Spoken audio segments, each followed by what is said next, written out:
हैं। तो सबसे पहले हम लोग पढ़ते हैं अवतल दर्पण की फोकस दूरी का सूत्र। तो देखिए भाई, सबसे पहले तो इसका एक बढ़िया सा चित्र बनाते हैं अवतल दर्पण का। ये अवतल दर्पण है। पहचान क्या होती है कि इसके बाहरी साइड में उभरे पृष्ठ पर पॉलिश होती है और परावर्तन कहाँ होता है, अंदर की ओर। पहला रूल हमेशा प्रकाश, ये वस्तु रखी है, ध्यान रखना। पहला रूल, हमेशा प्रकाश किरण को आगे से डालना चाहिए। ठीक, अगर कहीं आप चित्र इधर बना के एरो इधर डाल रहे हो, गलत कर रहे हो। फिजिक्स का रूल ये कहता है कि प्रकाश किरण आगे से आनी चाहिए आपकी। तो प्रकाश किरण आगे आई और ये वस्तु रखी हमारी। दूसरा आपने नियम पढ़े इसके प्रतिबिंब बनने के नियम, कि जब प्रकाश किरण समांतर आपतित होती है तो वह फोकस से होकर चली जाती है। पढ़ा था, 3 नियम पढ़े हैं। पहला नियम पढ़ा है आपने प्रतिबिंब बनने का, कि अगर मुख्य अक्ष के समांतर आएगी तो वह फोकस से चली जाएगी। दूसरा, अगर वह वक्रता केंद्र से जाएगी तो उसी दिशा में वापस लौट जाएगी। और तीसरा पढ़ा है कि यदि प्रकाश किरण फोकस से जाए तो वह बाद में समांतर हो जाएगी। ठीक, तो प्रकाश किरण पहले आई ये और फोकस से चली गई। दूसरा नियम आपने अभी पढ़ा, मैंने बताया कि अगर ये वक्रता केंद्र है, कि वक्रता केंद्र से जाएगी तो वो उसी दिशा में वापस लौट जाएगी। ठीक, और जहां पर दो प्रकाश किरणें एक दूसरे को काटती हैं, सदैव वहीं पर प्रतिबिंब बनता है। ठीक, जहां पर दो प्रकाश किरणें एक दूसरे को काटती हैं, वहीं पर सदैव प्रतिबिंब बनता है। प्रतिबिंब को हम आई डैश मानते हैं, प्रतिबिंब को सदैव हम आई डैश मानते हैं। ठीक, और ये वस्तु रखी हमारी ओ डैश। ठीक, ये यहां से एक लंब डाल दो इस पे, ये ए, ये बी, ये इस पे लंब डाल दिया। ठीक, अब लैंग्वेज सुने कि माना एक अवतल दर्पण है, इसका कुछ नाम लिख दिया जाए, क्यू डैश। माना एक अवतल दर्पण है क्यू डैश, जिसकी मुख्य अक्ष पर कोई वस्तु ओ डैश स्थित है, जिसका प्रतिबिंब परावर्तन के पश्चात, दर्पण में हमेशा परावर्तन होता है, जिसका प्रतिबिंब परावर्तन के पश्चात वक्रता केंद्र और फोकस के मध्य वास्तविक उल्टा और वस्तु से छोटा बनता है। अवतल दर्पण में आपको पढ़ाया कि एक कंडीशन छोड़ के बाकी सारे कंडीशन में प्रतिबिंब वास्तविक बनते हैं और उल्टे बनते हैं। सिर्फ एक कंडीशन में, कब? जब वस्तु फोकस और दर्पण के बीच रखी हो, तो उस कंडीशन में आभासी और सीधा बनता है। जो प्रतिबिंब उल्टे बनते हैं उनको वास्तविक प्रतिबिंब कहा जाता है, जो सीधे बनते हैं उसे आभासी कहा जाता है। समझ में आया? अगर प्रतिबिंब ऐसे बन रहा है तो ये आभासी है, ये नीचे लटक गया, ये क्या हो गया? वास्तविक हो गया। समझ में आया? कंफर्म? अगर सीधा है वास्तविक, उल्टा हो गया आभासी। तो अब जाए इसकी लैंग्वेज सुनो बहुत जल्दी से, कि माना एक अवतल दर्पण क्यू डैश है, जिसकी मुख्य अक्ष पर कोई वस्तु ओ डैश स्थित है, जिसका प्रतिबिंब परावर्तन के पश्चात वक्रता केंद्र और फोकस के मध्य वास्तविक उल्टा और वस्तु से छोटा। देखो ये वस्तु इतनी बड़ी, प्रतिबिंब छोटा है ना? तो यह वास्तविक उल्टा और वस्तु से छोटा आई डैश बनता है। याद हुआ? ठीक, अब आप सब लोग जो लोग वीडियो देख रहे हैं मेरे साथ बोलिएगा। ठीक, मन में, क्लास वाले बच्चे मन में बोलेंगे, यदि कोई माना कोई अवतल दर्पण क्यू डैश है जिसकी मुख्य अक्ष पर, बीच वाली लाइन क्या बोली जाती, मुख्य अक्ष, जिसकी मुख्य अक्ष पर कोई वस्तु ओ डैश स्थित है जिसका प्रतिबिंब परावर्तन के पश्चात वास्तविक, उल्टा और वस्तु से छोटा, वास्तविक, उल्टा और वस्तु से छोटा वक्रता केंद्र और फोकस के मध्य बनता है। याद हुआ? लास्ट बार फिर बोल रहा हूं, ठीक, जो बच्चे वीडियो देख रहे हैं ये एक बार देख लें, 2 बार देख लें, उसके बाद फिर लैंग्वेज लिखेंगे। ठीक, लैंग्वेज आपको पेपर में जरूर लिखनी होगी अगर आपके 10th या 12th में क्वेश्चन आता है। माना कोई अवतल दर्पण क्यू डैश है जिसकी मुख्य अक्ष पर कोई वस्तु ओ डैश स्थित है जिसका प्रतिबिंब परावर्तन के पश्चात वक्रता केंद्र और फोकस के मध्य वास्तविक, उल्टा और वस्तु से छोटा, वास्तविक, उल्टा और वस्तु से छोटा ओ डैश बनता, ठीक, आई डैश बनता है। कंफर्म हुआ? अब जरा देखो, एक ये वाला त्रिभुज, एक ये त्रिभुज, 2 त्रिभुजों की बात की जाए, ये दोनों त्रिभुज जो है जिनके मुंह आपस में आज जुड़े हैं सी पर, ठीक, ये समरूप त्रिभुज हैं और समरूप त्रिभुज में आपने पढ़ा है कि भुजाओं का अनुपात बराबर होता है मैथ में, है ना। तो देखो triangle O dash C, O dash C व triangle I dash C, I dash C, क्या दोनों समझ में आए? जिनके मुंह आपस में जुड़े हैं, कहाँ पे? सी पे, ठीक। अब देखो भुजाओं का अनुपात बराबर, तो इस वाले त्रिभुज का लंब, लंब मतलब खड़ी वाली भुजा, लंब बटे इस वाले त्रिभुज का लंब, लंब मतलब खड़ी वाली भुजा, इसकी खड़ी वाली भुजा बटे इसकी खड़ी वाली भुजा बराबर इसका आधार, आधार मतलब पड़ी वाली भुजा, ठीक, ओसी ऊपर वाले त्रिभुज का आधार बटे छोटे वाले त्रिभुज का आधार। क्या इतना कंफर्म हुआ? ओ डैश सी, आई डैश सी, इसका लंब बटे इसका लंब, इसका आधार बटे इसका आधार, इक्वेशन नंबर 1। सेम यही प्रोसेस अपनाएंगे यहां पर और यहां पर। कौन से त्रिभुज? त्रिभुज आई डैश एफ व त्रिभुज एन एफ आई डैश। से भी ये तरीका, पहले इसमें देखो ऊपर वाले त्रिभुज की भुजा ली थी, तो यहां भी ऊपर वाले त्रिभुज की भुजा लेंगे। ऊपर वाले त्रिभुज की भुजा कौन सी? एन बटे इस वाले नीचे वाले त्रिभुज की खड़ी वाली भुजा कौन सी? आई डैश बराबर ऊपर वाले त्रिभुज की पड़ी वाली भुजा कौन सी? एफ एन, ठीक। नीचे वाले त्रिभुज की पड़ी वाली भुजा आई एफ। समझ में आया? इसका लंब बटे इसका लंब, इसका आधार बटे इसका, प्रोसेस ये, बस तुमको ये याद रखना, लंब बटे आधार, लंब बटे आधार। पहले इस त्रिभुज का लंब बटे आधार लिया, लंब बटे लंब, आधार बटे आधार, फिर इसका लंब बटे इसका आधार, इसका आधार। ये समीकरण नंबर हमारा हो गया 2, ठीक। ये समीकरण नंबर हो गया 2। अब जरा गौर से देखो, क्या ए एन की जगह ओ डैश लिख सकते हो? है ना, ए एन समांतर है किसके? ओ बराबर है, तो मैं यहां पर ए एन की जगह क्या लिख दूंगा? ओ डैश बटे आई डैश बटे I dash equal to F N upon I F. इतना समझ में आया?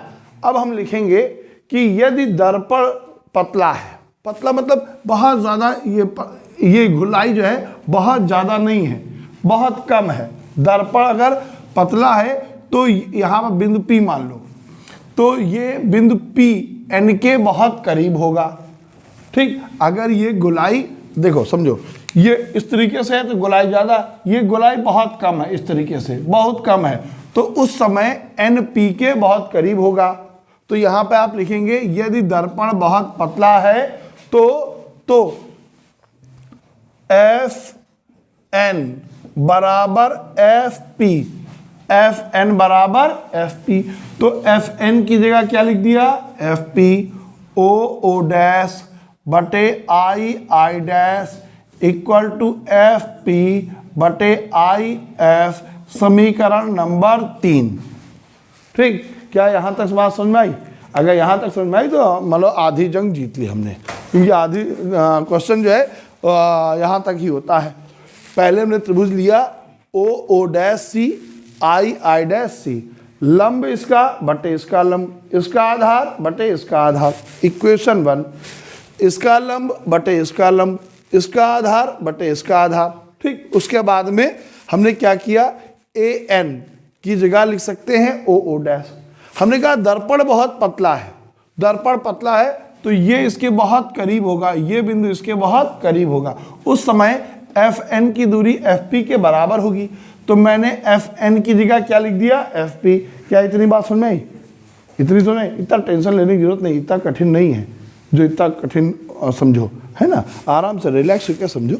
ठीक, इतनी बात समझ में आई? अच्छा, अब जा देखो O डैश बटे I डैश का मान ये और O डैश बटे I डैश का मान ये, तो दोनों को बराबर लिख सकते हैं। क्यों भाई, लिख सकते हैं नहीं लिख सकते हैं?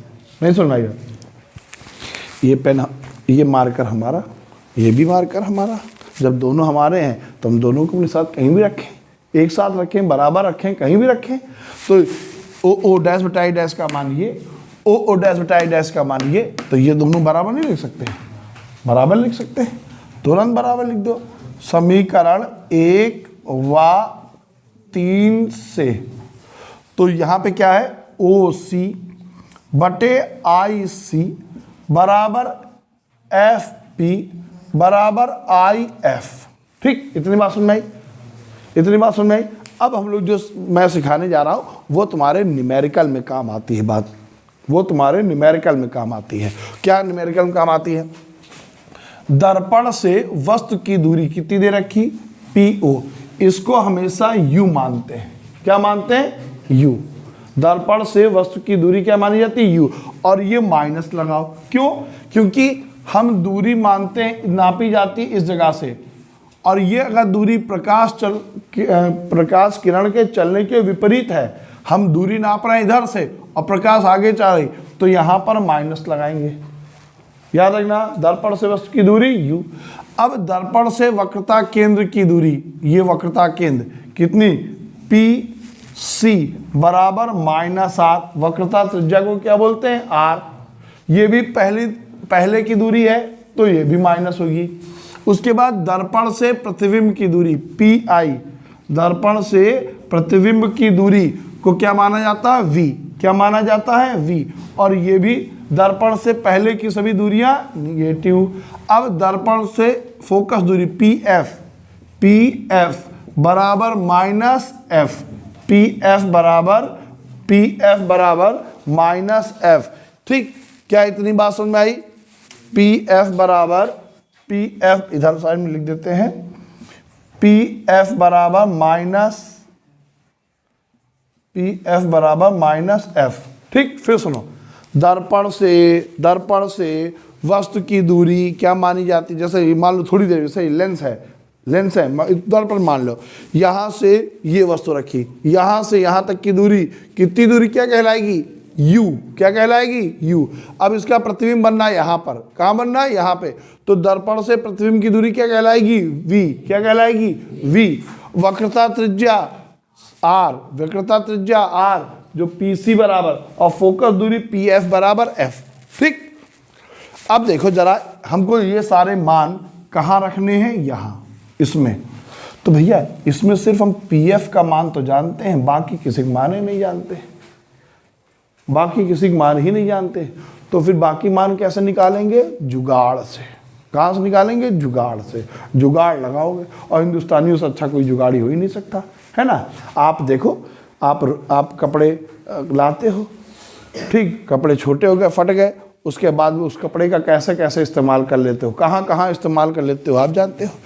कभी गाड़ी में, कभी गाड़ी पोंछने में, कभी किचन में, कभी जूता पोंछने में, जब तक उसके प्राण ना निकल जाए तब तक, है ना, हर जुगाड़ लगाए। तो इसी तरीके से अब इसका निकाल। अब देखो हमको ओसी का मान नहीं मालूम, ओपी का तो मान मालूम है, नहीं ओसी लिखा है, ओसी का मान इतना नहीं मालूम, सिर्फ यहाँ से यहाँ तक का। तो कैसे निकालेंगे? अगर हम ओपी में से ओसी घटा दें तो इतनी दूरी पता चल जाएगी। क्यों भाई? अगर इतनी दूरी में से इतनी दूरी घटा दें तो क्या समझ में आ जाएगा? समझ में आया? तो हम ओसी की जगह क्या लिख देंगे? OP minus CP. यहां पर क्या लिख दिया? OP minus CP. पूरी दूरी में से इतनी दूरी घटा दी और इतनी दूरी बच गई। ठीक, अब उसके बाद दूसरी बताओ, आईसी, इतनी दूरी का मान, ये आईसी यहां से लेके यहां तक की दूरी, इतनी, यहां से लेके यहां, ये कैसे निकालें? सेम वही तरीका। क्या सीपी में से आईपी घटा दो, सीपी में से, तो ये दूरी बच जाएगी।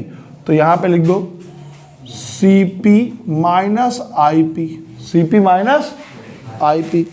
ठीक, यहां पे लिख दिया। पीएफ का मान तो जानते हैं, आईएफ का नहीं मालूम।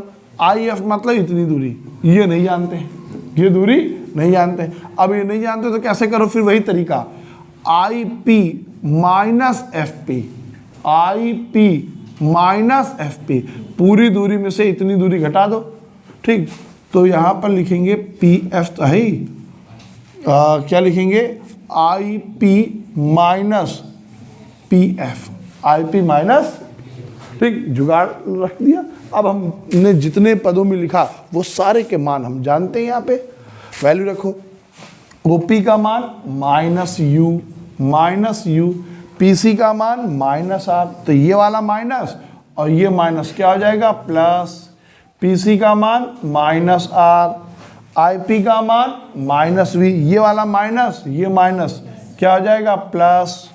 ठीक, पीएफ बराबर माइनस एफ, आईपी का मान कितना? माइनस वी, और पीएफ का मान माइनस एफ वी। ठीक, माइनस है, ये वाला माइनस क्या हो गया? प्लस। ठीक, अब तुमने एक क्वेश्चन पढ़ा है कि वक्रता त्रिज्या फोकस दूरी के दोगुनी होती है, वक्रता त्रिज्या फोकस दूरी की दोगुनी होती है। ठीक, तो देखो भाई, माइनस यू प्लस आर, इस आर की जगह पे क्या लिख देंगे हम? 2f। क्या लिखेंगे आर की जगह पे? यहां भी लिखो 2f प्लस वी बराबर माइनस एफ और माइनस वी प्लस एफ। अब ये देखो माइनस माइनस काट न देना, क्यों? क्योंकि यहां प्लस लगा, इंटू लगा होता काट देते। ठीक, अब क्या करो? तिरछी गुणा इनका, जब भी बराबर का निशान लगा हो, भिन्न हो, तो हमेशा उसकी क्रॉस मल्टीप्लाई की जाती है। ठीक, अब माइनस यू से पहले दोनों की करो, तो minus minus plus, minus minus plus u v, minus u इसे करो क्या हो जाएगा? माइनस यू एफ, 2f की इससे करो माइनस 2f वी, फिर इसकी इससे करो कितना हो जाएगा? 2f square. ठीक, अब इसकी गुणा करो, minus minus plus 2f square, इसकी करो गुणा, माइनस का एफ वी, गुणा कर दी। पहले माइनस यू से इसकी गुणा, माइनस यू से इसकी गुणा, फिर 2f से इसकी गुणा, 2f से इसकी गुणा, माइनस एफ से इसकी गुणा, माइनस एफ से इसकी गुणा। अब यहाँ पे कुछ कट सकता है, ये देखो कैंसिल आउट कर दिया, सिर्फ यूवी इधर लिखा रहने दो, बाकी सब बराबर के उधर ले जाओ। ये बराबर के उधर ले जाएंगे प्लस में हो जाएगा, ये बराबर के उधर ले जाएंगे प्लस में हो जाएगा, और ये वाला इधर है ही माइनस में। ठीक, इतना भी कंफर्म हुआ सबको। अब uv बराबर uf, ये 2fv प्लस का और ये fv माइनस का, तो दो fv में से एक fv क्या जाएगा? कितना आ जाएगा? प्लस हो जाएगा। दो fv में से एक fv घटा दो, कितना हो जाएगा? एक fv। अब लिखेंगे दोनों पक्षों में UVF से भाग देने पर, दोनों पक्षों में UVF से भाग देने पर, और भाग कर दो तो यहाँ पर UV अपॉन UVF बराबर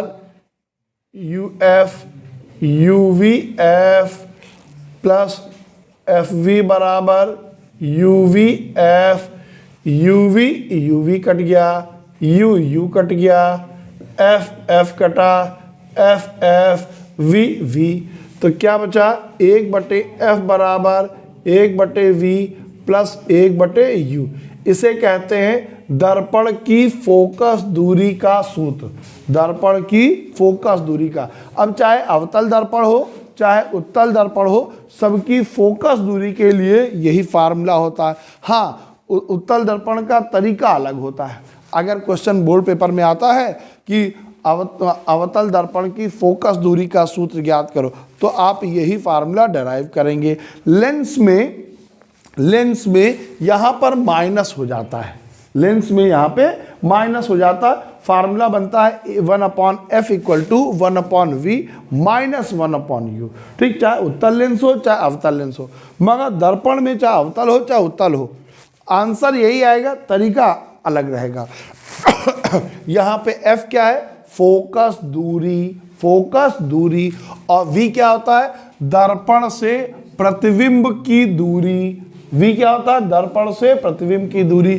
U क्या होता है, दर्पण से वस्तु की दूरी। ठीक, दूसरी बात, कब ये पॉजिटिव कब निगेटिव होगा, अगर ये दर्पण से पहले प्रतिबिंब बन रहे हैं या वस्तु रखी तो वो निगेटिव होंगे, दर्पण के बाद में रखे हैं, ठीक, तो वो पॉजिटिव होंगे, चाहे वस्तु रखी हो और चाहे वो प्रतिबिंब रखा हो। ठीक, उम्मीद करते हैं आपको इस वीडियो में समझ में आया होगा और आपके लिए बेहतर होगा।